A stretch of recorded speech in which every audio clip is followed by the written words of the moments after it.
Hey everyone, here we are again for the last Judy Garland and Gene Kelly movie, Summer Stock, also starring Eddie Bracken, Gloria DeHaven, and Phil Silvers.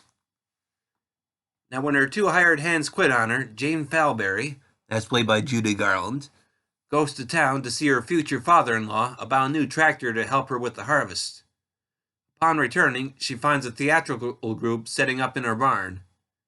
She finds out they came with her sister Abigail, Gloria DeHaven, and her boyfriend, Joe Ross, Gene Kelly, and were planning to use her barn to put on a show.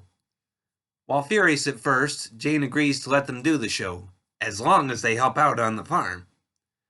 Now, while her fiancé and her father-in-law object to the show, Jane starts falling in love with Joe, while her sister Abigail becomes a little too arrogant, believing the show to be beneath her due to the influence of the star actor from the show.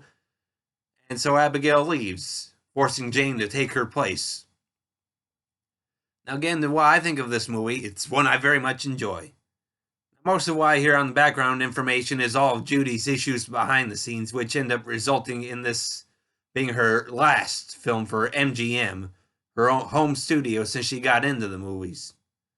Sadly, it is partly evident on screen, mostly visible by her weight issues.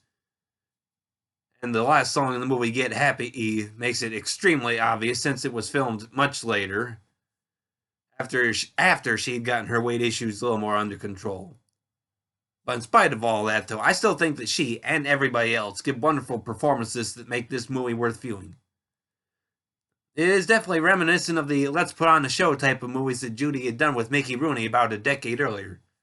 From what I gathered, this was originally planned as another Judy Garland-Mickey Rooney team-up, if it weren't for her health issues delaying the start of filming, plus Mickey falling out of the good graces of audiences at the time.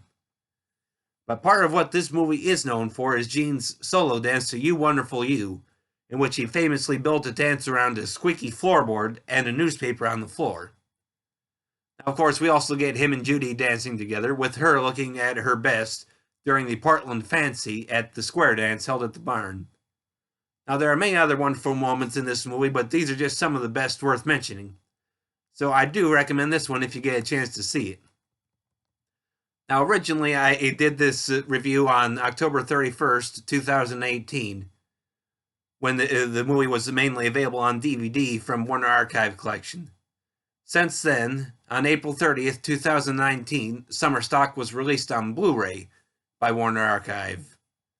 Now, the previously available DVD had been well produced, but in the 15 years between the releases, technology had improved so much that Warner Archive was able to do an even better job with this one. Now cleaned up and giving us a much clearer picture that really shows off the original 3-strip Technicolor, this movie just looks and sounds fantastic. Now, I'd still say the movie is flawed, but with the recent Blu-ray release and its spectacular transfer, I very much like the idea of upgrading my previous score from a 9 to a 10. So yes, this Blu-ray release is well worth it for fans new and old.